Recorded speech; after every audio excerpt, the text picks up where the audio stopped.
Also, what I'm talking about really is the college football playoff rankings will be announced sometime between 7 and 8 tonight. I know Andrea Adelson from ESPN will have maybe both eyes peeled to the network. I know she touted Rhett Lashley, SMU football coach, as a potential Coach of the Year candidate. So I'll start there, Miss Adelson, and thank you very much for the time. Is SMU going to see their name tonight? Not that tonight counts for anything, but you think we're going to see their name on the board tonight? Gosh, I hope so, and it's good to be back on with you. I'm a little skeptical, however, with two-loss Alabama hanging out there and the potential for them to get in the top 12. And the reason I'm skeptical is because we've been through this before, right? There's always going to be an SEC team that has multiple losses ranked ahead of a one-loss ACC team. How many times have we seen this? Or even Big 12, fill in the conference.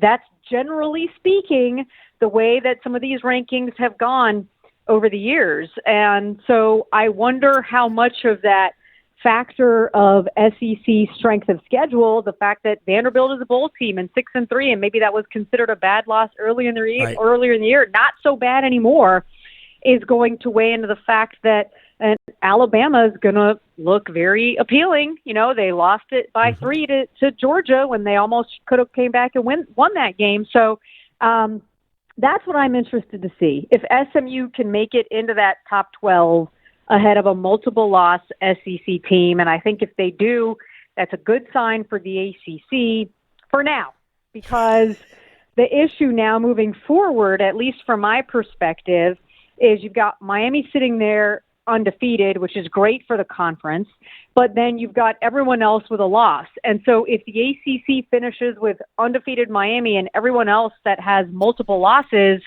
I'm not sure that's going to be enough to get two teams from the ACC into the top 12. Yeah, well, Clemson still can kind of backdoor their way in. If they don't lose again. Are you sure? Well, if they don't lose again, that means they would have beaten South Carolina, who doesn't look like a bad team at all. And who else? All right. How come their laundry doesn't matter? How come now you're probably right, but how come Clemson's laundry doesn't matter? Yeah, Alabama does have the win over Georgia, which they threw it all away. That game was over at the end of the first quarter, and then it wasn't. And then Georgia showed, I think, their true mettle. I don't know if they're the best team in the SEC. I think they are, and we'll find out by the end. But Alabama hasn't really distinguished themselves since then. But last year, Alabama got in the playoff because they're Alabama, and it could actually happen again. So, but I'm not completely pushing aside the Clemson Tigers just yet. We'll see what happens between maybe it'll depend on how they beat South Carolina again, if they beat South Carolina. What about Indiana? I know the polls all have Indiana ahead of Alabama. I find that somewhat comical, but maybe that's just me being the same as all of those. Opinion people who think, well, Alabama's got to be better than Indiana. Indiana hasn't lost yet. I'm not sure they've played anybody, better than SMU has played. But what is your take on where the Hoosiers are at this point? Because they have losses still to come on their schedule, more than likely. They're undefeated, and Alabama has 2 losses, so they should be, quite frankly, ranked ahead of Alabama. Look, this is the same argument that Clemson folks made when they were making their playoff run and people were ripping them for their schedule. You can only play the teams that are in front of you, right, on the schedule that you've been given. And the way that Indiana has played those teams and looked when they've played those teams, I think has been impressive. Now, you're right. They haven't played the top-tier teams in the Big Ten, nor will they until they get to Ohio State later on in the year. And I'm not even going to include, Michigan. My husband would probably be mad at me for saying that, but I don't count Michigan this year as one of the top-tier Big Ten teams. So you look at the rest of their schedule, and all they've got left is at Ohio State. That's going to be the biggest challenge. Michigan, at Ohio State, Purdue. And they've done what they had to do. People doubted whether they could beat Washington, and they did it. People doubted whether they could even beat Nebraska back when Nebraska was playing well, and we thought maybe they might be halfway decent. And they did it. They went on the road and beat UCLA. And I know they're not great, but the fact of the matter is they've done what they've been asked to do. Is their strength of schedule better than Alabama? Well, no. But they've won all their games, right. And I think that should count for something. And I was very consistent in saying that about Clemson back during their runs when people were ripping on them for their schedule. So I have to be consistent and say the same thing about Indiana at this point in time. Andrea Adelson from ESPN is joining us here at A. Adelson ESPN on Twitter. I said the same thing about Florida State last year. It didn't matter. I was absolutely stunned that it's as though all Florida State was a quarterback. It had nothing to do with the other players on the team who did all of that. But I had never thought it was about Florida State. I thought that was a convenient excuse. The lobbying at the end, and I guess it's a day of, in some ways, elections and polls and lobbying. The lobbying by whether it's Greg Sankey or Nick Saban, who's now a colleague at ESPN, for we're definitely one of the four best. I mean, I think the SEC's best team, Georgia, didn't even make the playoff. It was Alabama got in. They shouldn't have gotten in over Texas, so they took them both. And to me, it was a convenient excuse to leave Florida State by the wayside. So it could happen. It could happen again.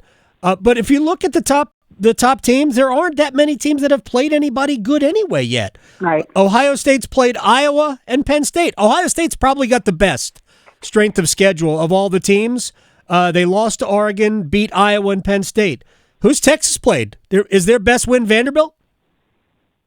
Yeah, I mean, and I think that's part of the issue when trying to separate what these teams are going to look like top to bottom. And I think that's also an issue that's created by getting rid of divisions, quite frankly, is because now you have some teams like, say, Florida that plays a backbreaking schedule in the SEC. And then you've got Texas that doesn't play nearly the same type of strength of schedule that Florida has, right? I mean, yeah, of course they played Georgia, but quite frankly, it's very uneven now. When you take a look at it and you look at Miami's schedule, for example, we haven't talked about Miami.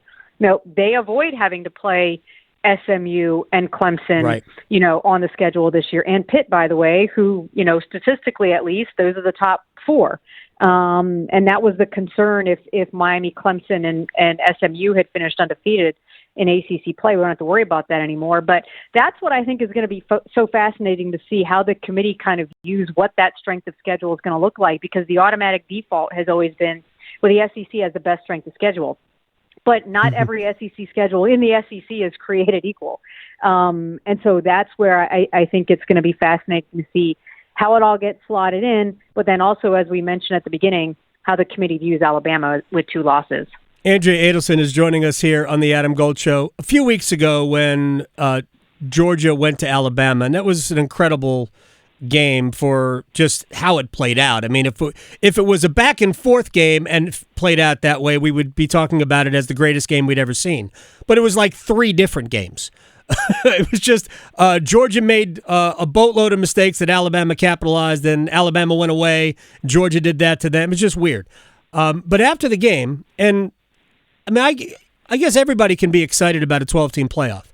And the Associated Press, I guess their national college football writer, Ralph Russo, put on Twitter that if you thought that this game was made less meaningful because we have a 12-team playoff, then you just hate a 12-team playoff.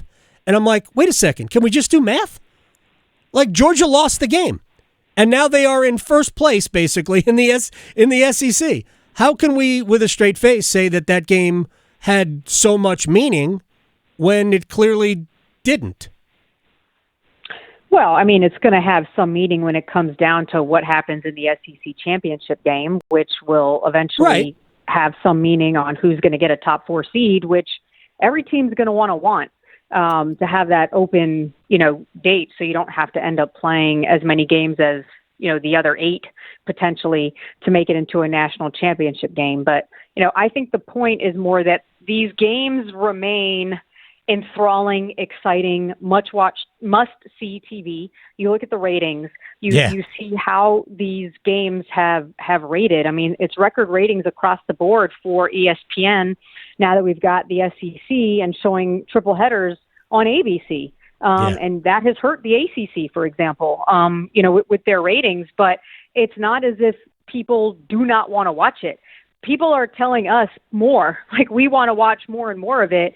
And so, I think the point is that, there's a 12-team playoff, and some people thought the regular season maybe wouldn't matter as much in the grand scheme of things, but it still matters to people. Yeah. People are still watching, tuning in, and it does matter what ends up happening with your seeding, right? Because either you get in the SEC championship game, you have the potential to get one of those first 4 byes, right? Or you have the potential to at least host a home game if you finish 5 through 8. Right? The last thing you want to do is get that 9 through 12 spot, and a lot of that is determined based on what you're doing in the regular season and how things play themselves out. So, I was not a proponent of 12 teams. I think it's too many.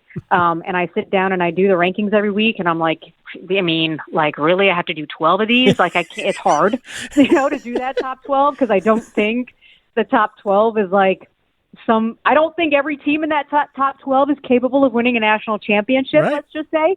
I preferred a 6 to 8 team model, but it doesn't matter because the ratings are there. And guess what? People are going to tune in and watch a 12-team playoff. The ratings are going to be astronomical, especially in this first year. So, we're giving the people what they want. What are you going to do when they go to 14 and then 16 and then 24? I'm going to keep ranking the teams 1 through 16, 1 through 24. Look, you should call Joe Lunardi and find out how he sorts through the last 12 to 14 teams in his bracket, because I speak to Joe, I speak to the competition, Jerry Palm from CBS, and he gets past past the 8 seeds, and he goes, none of these teams are any good. Just none of them. None of them are any good. This is why we have Heather Dinich on our staff, who does her own bubble watch, and she can take care of all that. But I will say, I try to be very diligent when I'm doing my rankings in terms of making sure whoever has that head-to-head win, is going to be ranked ahead if the records are equal or even within a loss of each other. But as we get further into the season, that takes a lot more time because you tend to forget what happened in September. And let me just triple check who won this game, right? Right. So that I can make sure I have it right. And then, you get to Texas A&M and Notre Dame. Okay, they're within a loss of each other. And, this was last week, obviously. And it's okay, well, I don't know, A&M looks better than Notre Dame, but right. wait, Notre Dame won. So what do I do? So, that part of it, which I understand, having gone through those mock selection committees of the eye test and how much do you take into account a head-to-head in September versus the way a team is playing in November, which, the committee did do with Florida State, last year. That's why it's very difficult to come up with your top 12. And quite frankly, every committee member is coming at it from a different perspective too. Maybe you care more about the eye test as opposed to what the numbers are telling you, right? Mm-hmm. Maybe you're just the numbers say this and, I see this and that's why I think X is better than Y. That's why their rankings aren't all the same and they have to come into a room and talk about it. Yeah, it's just when they put them all in the system. It's just an excuse to order takeout in Texas. Before I say I'm goodbye, all for takeout. I love takeout. Exactly, I do too. If SMU doesn't lose again, they get to the ACC championship game and they lose to Miami. I hope that does not impact them negatively. It might benefit the ACC to have SMU win that game and Miami get in as the at-large, but I wouldn't say that it would benefit Miami. And they are not necessarily trying to help out the ACC. Andrea Adelson, you're awesome. I appreciate your time at Adelson ESPN on Twitter. Good to catch up. I will see you soon. Thanks for having me again. Appreciate it. You got it. Andrea Adelson from ESPN.